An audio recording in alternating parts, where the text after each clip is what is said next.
kurikulum merdeka dari Ibu Guru kelas 3 selaku guru penggerak dengan tema pemahaman budaya positif di sekolah. Nah, untuk lebih jelasnya dan lebih ini kami persilakan kepada Ibu Guru kelas 3 Ibu Agustina untuk mempresentasikan pemahaman budaya positif tersebut. Terima kasih pada Ibu moderator.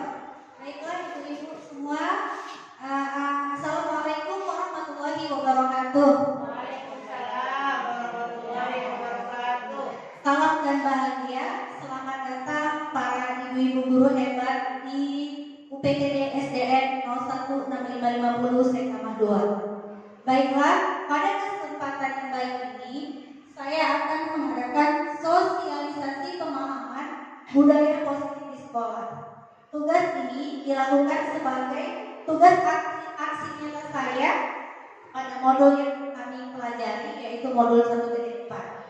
Nah, sekarang sebelum kita memulai sosialisasi ini, marilah kita tenangkan hati dan pikiran, arahkan semua perhatian untuk fokus belajar, hadirkan rasa ingin tahu, syukur, dan belas asih.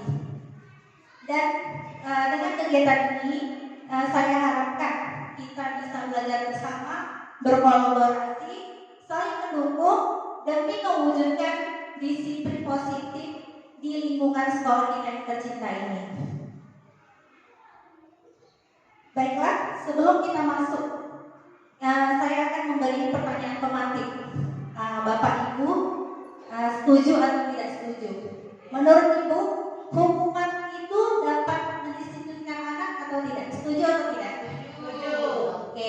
Yang kedua, pemberian hukuman dengan hal positif seperti membaca atau membersihkan halaman dapat meningkatkan disiplin anak. Setuju kan? Oke. Yang ketiga, memberi penghargaan dapat meningkatkan motivasi belajar anak. Nah, ketiga-tiganya ibu-ibu setuju ya? Oke, setelah mempelajari modul ini akan kita lihat apakah perkataan setuju tadi sesuai dengan yang kita pelajari. Oke, dalam topik yang akan kita pelajari ini ada 6 konsep. Yang pertama, disiplin positif dan nilai-nilai universal. Kedua, teori motivasi, hukum dan penghargaan, restitusi. Yang ketiga, keyakinan kelas. Yang keempat, rukun dasar manusia dan dunia berkualitas. Yang kelima, restitusi, ada 5 posisi kontrol. Dan yang keenam, restitusi, ada segitiga restitusi. Baiklah, kita masuk ke eksplorasi konsep yang pertama, yaitu disiplin positif dan nilai-nilai kebajikan universal. Kita akan mengadakan perubahan paradigma. Untuk ibu-ibu, kita ikuti kegiatan ini ya. Yang pertama adalah kegiatan kepalan tangan. Silakan ibu-ibu memiliki teman sebangku, satu mengepal, satunya lagi berusaha membuka kepalan temannya. Yang membuka boleh merayu, boleh membujuk, boleh melakukan apapun, berusaha sekuat tenaga untuk membuka kepalan tangan temannya.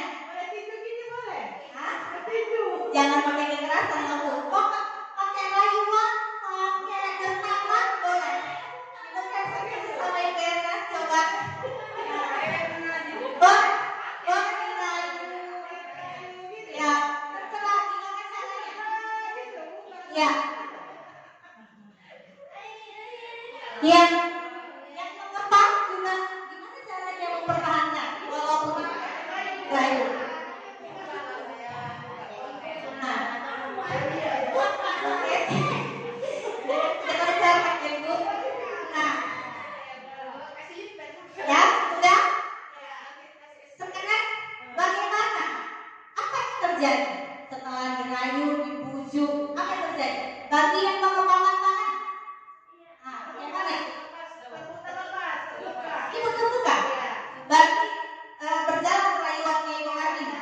Oke. Ibu? Lepas juga. Aduh, berarti kurang bisa. Nah, inilah yang akan kita pelajari sekarang. Ternyata di Ibu, paradigma kita itu harus berubah. Ketika kita menggenggam sesuatu, berarti kan ini harta kita, sesuatu yang kita harus pertahankan. Iya, kalau merasa ini sesuatu yang memang punya kita, milik kita, kita harus pertahankan. Mau dibujuk, tirai, gimana cara kita mempertahankannya? Ya, jadi intinya gini sebenarnya Ibu, kepala tangan itu adalah karakter kita, seberapa kuat kita bisa mengontrol diri kita. Ketika orang lain berusaha mengontrol kita, kita bisa nggak mempertahankan ini? Nah, ya, karena apa Bu? Ternyata yang mampu mengontrol diri itu sebenarnya diri kita, bukan diri orang lain. Ya Ibu. Berarti masih goyang kan? Bisa tadi nggak ada disuruh untuk saling bekerja sama, tetapi berusaha mempertahankan. Yang satu mempertahankan kepala, yang satu berusaha mempertahankan untuk membuka kepala. Nah itu Ibu. Yang benar Nah itu masing-masing. Ya. Ya seandainya itu, seandainya kepala tangan ini kita lepaskan, bukan karena rayuan dia, memang karena kita ingin lepaskan. Seandainya ingin kita buka, tapi berusaha kita buka itu bukan karena dia, memang karena kita sendiri yang ingin membukanya. Nah itulah tadi posisi kontrol kita. Jadi intinya adalah tidak ada orang lain yang bisa mengontrol kita selain diri kita sendiri. Ya, oke, kita lanjut.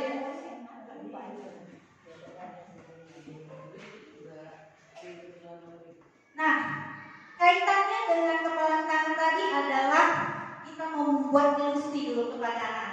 Apakah ilusi guru mengontrol murid itu benar adanya, atau ilusi bahwa kritik dan membuat orang merasa bersalah dapat menguatkan karakter, atau ilusi bahwa semua penguatan positif, efektif dan bermanfaat, atau ilusi bahwa orang dewasa memiliki hak untuk memaksa.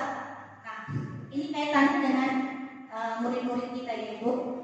Nah, bercerita tentang budaya positif pasti berkaitan dengan disiplin, ya, berkaitan dengan disiplin.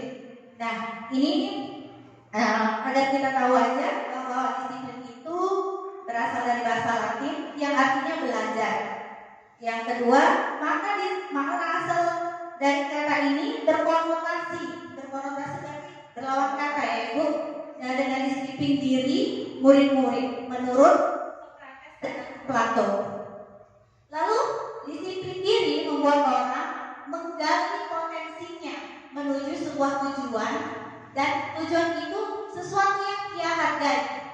Lalu kenyataannya dalam budaya kita, mana disiplin ini telah berubah menjadi sesuatu yang dilakukan seseorang pada orang lain untuk mendapatkan kepatuhan. Kecenderungan umum adalah menghubungkan kata disiplin dengan ketidaknyamanan, bukan dengan apa yang kita hargai atau pencapaian sesuatu tujuan mulia. Jadi sudah berubah paradigma disiplin, apalagi di sekolah. Menurut kita disiplin itu adalah membuat anak-anak harus patuh dengan kita.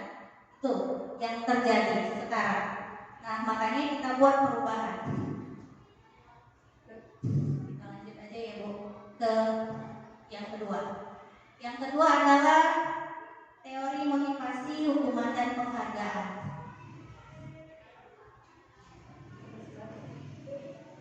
Nah, teori motivasi manusia itu terbagi menjadi 3. Ada manusia yang termotivasi, dia baik tapi karena ingin menghindari hukuman. Misalnya dia menaati sebuah peraturan. Apa motivasi dirinya? Mungkin karena dia ingin menghindari hukuman. Jadi itu masih yang dikatakan dengan motivasi eksternal. Yang kedua, ada motivasi ketika orang berbuat baik karena dia ingin mendapatkan penghargaan dari orang lain. Ingin mendapatkan penghargaan, ingin mendapatkan pujian, ingin mendapatkan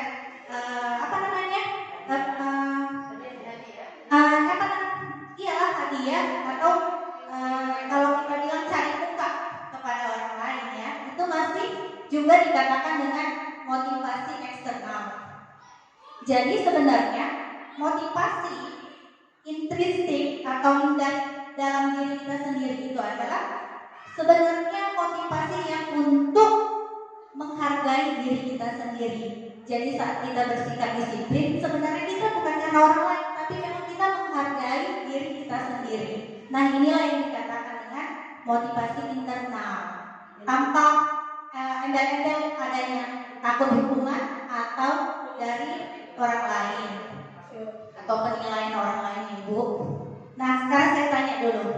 Jika ada tindakan guru, yang pertama, mencatat 100 kali di dalam buku dengan kalimat saya tidak akan terlambat lagi karena terlambat datang ke sekolah. Menurut orang ibu-ibu itu hukuman atau konsekuensi? Hukuman ya. Oke, yang kedua, lari mengelilingi lapangan basket 2 kali karena terlambat hadir ke sekolah. Hukuman atau konsekuensi? Lari mengelilingi lapangan. Nah, hukuman atau konsekuensi? Oke. Yang ketiga, murid diminta push up 15 kali karena tidak menggunakan masker ke sekolah. Itu hukuman atau konsekuensi? Konsekuensi juga? Hukuman. Oke, nanti kita lihat ya, Bu. Hukuman. Lalu menggantikan kertas tugas teman yang basah atau karena coret-coret. Ada anak-anak coret-coret terus kita ganti. Menurut Ibu itu hukuman atau konsekuensi? Hukuman juga ya, Bu. Ya, karena hukuman dan konsekuensi itu beda tipis. Tapi ada bedanya, kita lihat ya, Bu. Nah, lalu membersihkan tumpahan air di meja karena tersenggol. Nah, itu konsekuensi atau hukuman? Konsekuensi. Ya. Ada lagi nih. Murid disuruh mengenakan sepatu seharian di sekolah, tidak menggunakan sepatu seharian karena berbeda sepatu. Sepatu ini warna hitam. Itu apa itu? Konsekuensi atau hukuman? Satu lagi, lari mengelilingi lapangan bola karena terlambat pada pelajaran mejas. Itu hukuman atau konsekuensi? Konsekuensi. Oke. Nah, kita jawab ya. Yang pertama tadi, mencatat 100 kali di buku karena terlambat itu ternyata hukuman. Lari mengelilingi lapangan basket itu juga hukuman. Murid diminta untuk push up itu juga hukuman. Menggantikan kertas teman yang telah dicoret-coret itu konsekuensi. Nah, lalu membersihkan tumpahan air yang di atas meja juga konsekuensi. Lalu murid yang disuruh mengenakan sepatu, nah itu hukuman, ya, menggunakan sepatu. Beda tipisnya karena beda warna, jadi dia disuruh tidak pakai sepatu. Nah itu hukuman ya, Bu. Baru lari mengelilingi lapangan basket 2 kali itu konsekuensi. Kira-kira Ibu tahu nggak perbedaan hukuman dan konsekuensi tadi? Nah, konsekuensi hukuman dulu ya. Hukuman itu sesuatu yang kita berikan ke anak-anak sifatnya menyakitkan, tidak menyelesaikan masalah, dan itu harus terjadi. Kalau konsekuensi sama, membuat anak tidak nyaman, tetapi dia selesai masalahnya, dia berkaitan dengan kesalahan yang dibuat. Seperti menumpahkan air di meja, kita suruh dia. Nah, itu konsekuensi karena memang berkaitan. Terlambat pada pembelajaran meja, masih cocok untuk lari keliling lapangan sesuai dengan jamnya. Sesuai dengan jam penjas masih berkaitan, Ibu. Nah, masih jika matematika pelajarannya dia perlu kesalahan suruh rapat perkalian masih nyambung ya, Bu. Itu namanya konsekuensi. Nah, ini lagi ya perbedaan hukuman dan konsekuensi. Hukuman itu menyakitkan, kalau konsekuensi juga akan nyaman. Tetapi saat memberikan hukuman, yang terjadi ke anak-anak adalah rasa sakitnya lama hilang di hatinya.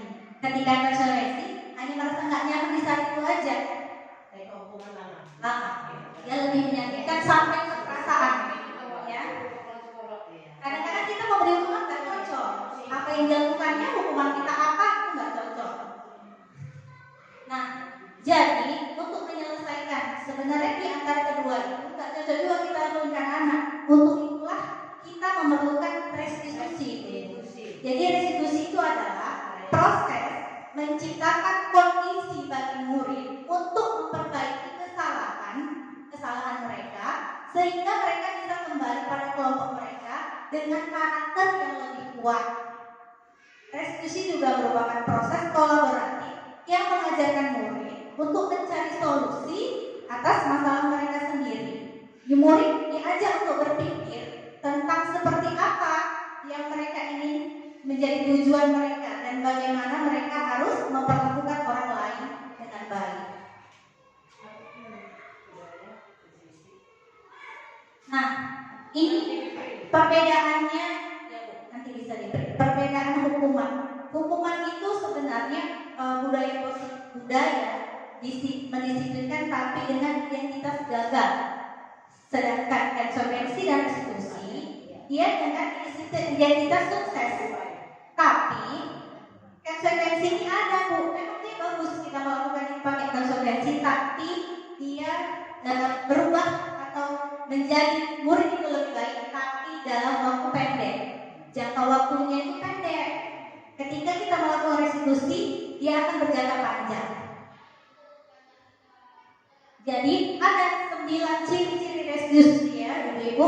1. Restitusi itu bukan untuk menebus kesalahan, namun untuk belajar dari kesalahan. Yang kedua, untuk memperbaiki hubungan. Yang ketiga, tawaran Bu, bukan paksaan. Yang keempat, restitusi itu menuntut untuk melihat ke dalam diri. Yang kelima, mencari kebutuhan dasar yang mendasari tindakan. Yang keenam adalah yang paling restitusi adalah cara yang paling baik untuk membuat anak-anak kita disiplin. Lalu fokus kepada karakternya, bukan tindakannya.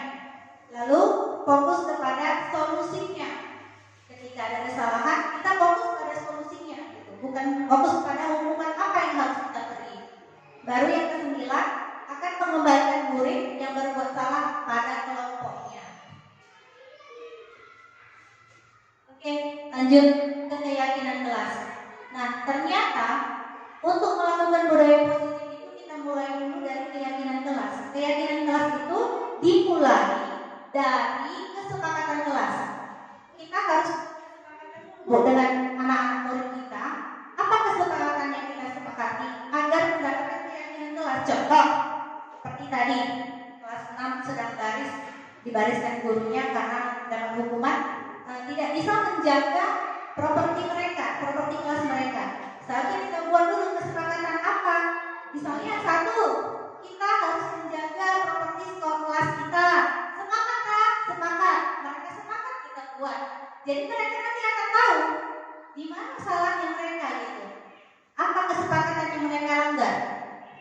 Ya, jadi setelah ini kita buatlah kesepakatan dengan anak kita.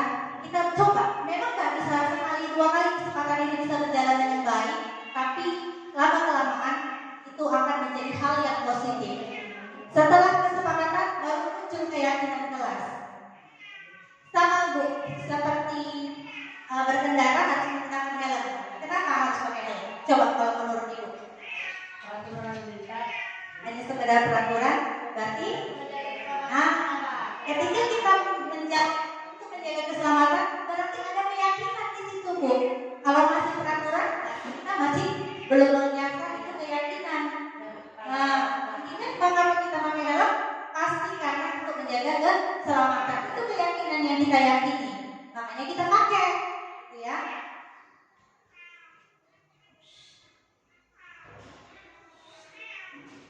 Jadi keyakinan kelas itu sifatnya lebih misalnya gini, menghargai, bertanggung jawab. Dia langsung seperti itu. Kalau dia kesepakatan setiap belajar harus mendengarkan ibu guru, jagalah kebersihan, itu masih kesepakatan. Tetapi ketika lari ke yang kita kelas, kita bertanggung jawab. Kalau bertanggung jawab, itu harus apa? Atau bermain dengan aman. Bermain dengan aman itu udah mencakup. Berarti dilarang lari-lari atau jalan harus di halaman, jangan di atas koridor, gitu ya Bu. Lanjut, yang terakhir yang keempat, kebutuhan dasar manusia.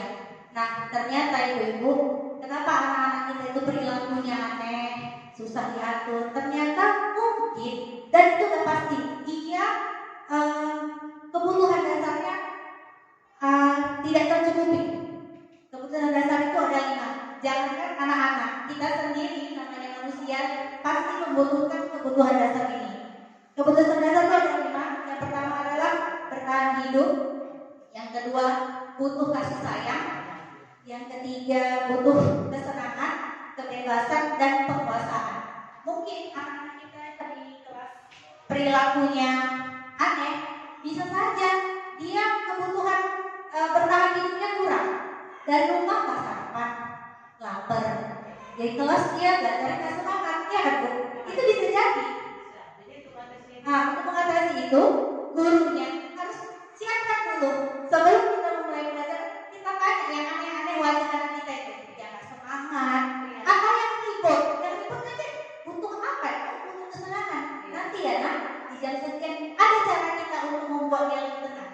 Nah, ya, benar sekali Bu.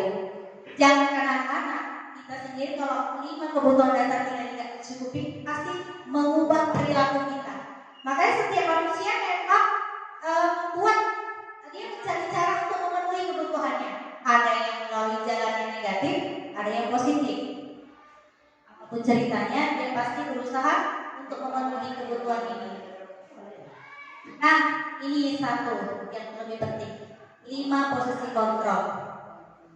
5 posisi kontrol ini Bu, sebagai seorang guru, dia ada sebagai penghukum, dia ada sebagai pembuat orang merasa bersalah. Ada guru kontrolnya sebagai teman ke murid-muridnya, ada juga sebagai pemantau, dan ada yang sebagai manajer.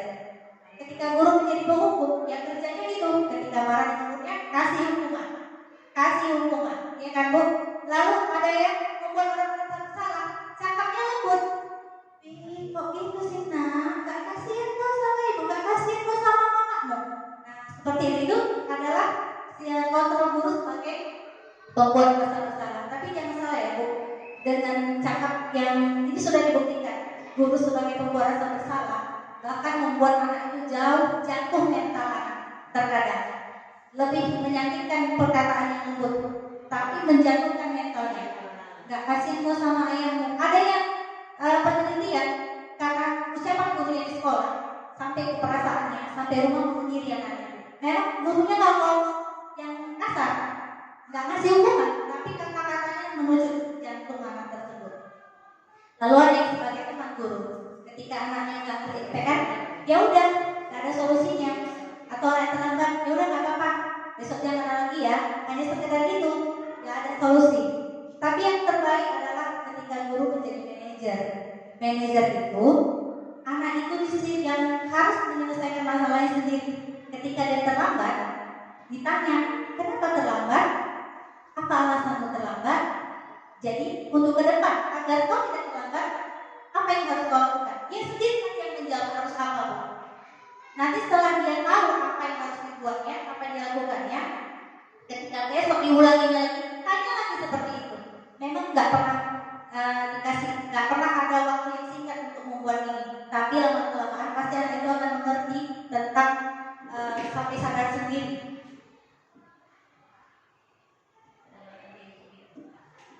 Nah, segitiga restitusi. Segitiga restitusi ini adalah posisi guru sebagai manajer untuk menyelesaikan masalah murid. Yang pertama, ada 3 yang bisa kita kerjakan dalam segitiga restitusi ini Bu. Yang pertama, menstabilkan identitas, yaitu membuat anak merasa gagal karena berbuat salah menjadi positif terhadap dirinya. Guru bisa berkata, berbuat salah itu manusiawi, tidak ada manusia yang sempurna. Terkadang sering kita dibilang sama anak-anak yang Bu, nah, pasti bisa menyelesaikan permasalahan ini. Siapa yang salah, Bapak tidak tertarik. Yang penting tertarik untuk bagaimana kita menyelesaikan masalah. Kalau kamu menyalahkan dirimu sendiri, apakah kamu bersikap baik pada dirimu sendiri? Nah, itu yang pertama. Kita stabilkan dulu identitasnya. Ketika salah, gak langsung kita bilang, kenapa kau ini? Kenapa jahat kali? Kita langsung kasih label ke anak itu bandel, nakal, dan sebagainya. Yang kedua adalah validasi kebutuhan. Guru bisa berkata, kamu bisa saja kan melakukan hal yang lebih buruk, tapi kamu tidak melakukannya kan? Ketika anak itu bandel, jangan langsung kita judge dia kalau dia bandel. Berarti bisa kita bilang, kamu bisa aja melakukan yang lebih buruk, tapi kamu nggak melakukannya. Lalu kamu punya alasan kan kenapa melakukannya? Lalu apa yang penting bagimu? Kamu boleh tetap berusaha menjaga sikap itu, tetapi tambahkan juga sifatmu yang baik yang lain, gitu ya Bu. Lalu yang ketiga adalah menanyakan keyakinan. Nah, ketika kita udah mempunyai keyakinan jelas saat anak itu melakukan kesalahan, kita bisa bertanya, apa nilai yang kita percayai tadi, kesepakatan apa yang kita buat tadi di kelas atau di sekolah, nilai-nilai apa yang kita sudah sepakati untuk meyakini bahwa sesuatu itu menjadi baik gitu. Jadi anak itu ingin jadi anak seperti apa? Ketika kamu melakukan itu, kamu menjadi orang yang seperti apa? Gitu. Jadi ini pertanyaan yang ketiga untuk menanyakan keyakinan bisa kita buat setelah kita menyusun keyakinan kelas. Nah, dari tahapan tadi kita akan melakukan refleksi. Menurut Ibu, ini saya bagi ya Bu. Ibu bisa jawabnya nanti di belakang kertasnya dengan menulis nama dan guru kelas berapa. Hal yang mengubah paradigma saya. Ya, kira-kira setelah kita melakukan sosialisasi ini, lalu perasaan apa yang muncul selama mengikuti sesi ini, khususnya mengenai materi disiplin dan motivasi intrinsik. Lalu peran abang seperti apakah yang saya telah lakukan selama ini mengikuti sosialisasi ini? Ya, ini bisa diisi nanti ya Bu, nanti aja nggak apa-apa. Nah, yang terakhir adalah marilah kita menjadi orang yang merdeka. Kita menjadi guru yang merdeka, kita jadikan anak murid kita murid yang merdeka. Menurut Ki Hajar Dewantara, merdeka itu artinya tidak hanya terlepas dari perintah, tetapi juga cakap untuk memerintah diri sendiri. Oke Bu? Tidak terlepas dari perintah itu maksudnya bisa memerintah diri kita dengan hal yang positif. Tidak lepas dari perintah. Iya. Merdeka tidak boleh lepas dari perintah. Oke, terima kasih. Selesai sudah. Nah, saya ucapkan terima kasih kepada Ibu sekalian atas waktunya. Semoga apa yang saya sampaikan dalam tugas aksi nyata saya ini dapat bermanfaat untuk kita bersama. Saya sudahi. Wassalamualaikum warahmatullahi wabarakatuh. Waalaikumsalam warahmatullahi wabarakatuh. Kembalikan ke Ibu moderator.